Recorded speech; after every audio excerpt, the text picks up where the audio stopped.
ہوتی ہے۔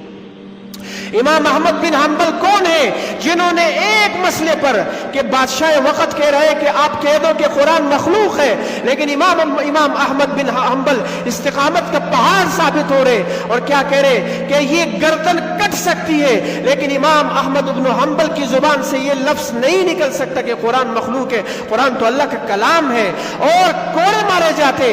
وقت کے لوگوں نے کہا کہ اگر وہ کوڑا ہاتھی کو پڑتا تو ہاتھی بھی بدک جاتا۔ امام احمد بن حنبل کو اتنی قربانیاں برداشت کر رہے ہیں، کس بنیاد پر؟ کیا اس سے بڑھ کر کوئی ولی ہو سکتا ہے؟ امام ابن تیمیہ رحمت اللہ علیہ، حضرات محترم امام ابن تیمیہ کون ہے؟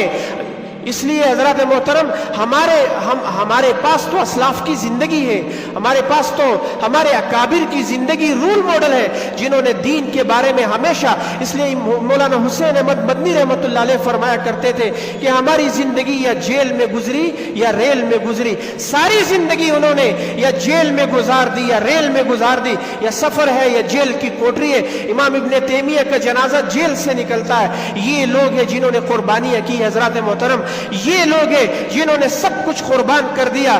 جو ہے وہ قتیبہ بن بکار رحمت اللہ علیہ کون ہے؟ یہ امام طحاوی کے استاد ہیں حضرات محترم۔ بادشاہ وقت ان کی بڑی تعظیم کرتا ہے، ان کو پورا سال جو ہے تحفے تحائف دیتا ہے، ان کو جو ہے وہ چیزیں پیش کرتا ہے۔ قتیبہ بن بکار رحمت اللہ علیہ یہ وقت کے بڑے امام ہیں، اور بادشاہ وقت ان کو جو ہے ہر مرتبہ دیناروں، اشرفیوں کی دیناروں کی جو ہے وہ تھیلیاں ان کے سامنے پیش کرتا ہے۔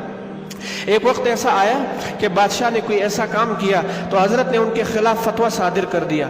اس لیے علماء کسی سے نہیں ڈرتے، بھلے جو ہے وہ سامنے بادشاہ آ جائے، جب دین کا مسئلہ آتا ہے، جب جو ہے شریعت کا مسئلہ آتا ہے تو جو ہے وہ پھر دین کو ترجیح دیتے ہیں۔ لوگوں کی جو ہے وہ طبیعتوں کو نہیں دیکھا جاتا، بادشاہ کی طبیعت کو نہیں دیکھا جاتا۔ قتیبہ بن بکار رحمت اللہ علیہ نے فتویٰ دے دیا۔ اب بادشاہ نے کیا کہا کہ بھئی ان کو عہدے سے بھی معزول کر دو، اور ایک آدمی کو بھیجا کہ جو پورا سال تحائف دیے تھے اس کے ذہن میں یہ تھا کہ یہ عام مولوی ہوگا، جو ہے وہ تحفے تحائف اشرفیوں کے تھیلیاں دی ہے، یہ خالی ہوں گی، لہٰذا یہ کچھ نہیں دے سکے گا اور دوبارہ جو ہے فتوے سے رجوع کر لے گا۔ تو جو آدمی یہ چیزیں لینے کے لیے جو تحفے دیے تھے، جو ہدیے نذرانے دیے تھے، وہاں پہنچا تو حضرت اس آدمی کو قاصد کو لے کر ایک کوٹری میں پہنچے۔ ایک جو ہے وہ دروازہ کھولا جو ہے وہ کھڑکی کا، اور دیکھا کہ جو تحفے بادشاہ نے جو ہے وہ سیل بند جو ہے وہ دینار کے جو ہے وہ توڑے دیے تھے، وہ اسی طریقے سے پڑے ہوئے تھے، اور وہ سارے جو ہے وہ جو دینار کے تھیلیاں تھی، جو تحفے تحائف تھے، وہ اٹھا کر بادشاہ کے سامنے رکھ دیے کہ مجھے پتا تھا کہ ایک دن تم مجھ سے ایسا کام لوگے، ایک دن تم مجھے کہو گے کہ میرے خلاف تو نے فتویٰ کیوں دیا ہے، مجھے اس دن کا ڈر تھا، لہٰذا میں نے اپنے اوپر حرام کر لیا تھا کہ میں اس سے ایک دینار بھی نہیں لوں گا۔ یہ تھے ہمارے اسلاف کی زندگی حضرات محترم۔